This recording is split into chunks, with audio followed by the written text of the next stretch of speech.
மலேசியால நடக்கிற ஜனநாயகனோட ஆடியோ லான்ச்ல கிட்டத்தட்ட 90,000 பேர் கலந்துக்கிறாங்க. நம்ம சென்னையில ஆடியோ லான்ச் நடக்காம போனதுக்கு ஒரே காரணம் என்னன்னா ஆடியோ லான்ச்சுக்கு உள்ள இருந்த கிரௌட விட ஆடிட்டோரியத்துக்கு வெளியே அவ்வளவு கிரௌட் இருந்துச்சு.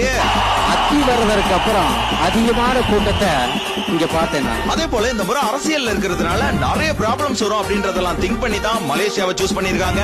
இவ்வளவு பிரம்மாண்டத்தை இன்னும் பிரம்மாண்டமாக்க இந்திய சினிமாவோட ஜாம்பவான்கள் தளபதி பட இயக்குனர்கள்னு மிகப்பெரிய நட்சத்திர பட்டாலுமே இந்த ஆடியோ லான்ச்ல கலந்துக்க போதுங்க. அதுலயும் அனிருத்தோட கான்செப்டும் இந்த ஃபேர்வெல் டான்ஸும் அந்த ஸ்டேடியத்தையே சும்மா ஜொலிக்க வைக்க போதுங்க. அடுத்து அட்லி நெல்சன் லோகேஷ் இவங்க என்ன பேச போறாங்க, அடுத்து எச் வினோத் அவர்கள் படத்தை பத்தி என்ன பேச போறாரு அப்படின்றதுதான் மிகப்பெரிய எதிர்பார்ப்பு.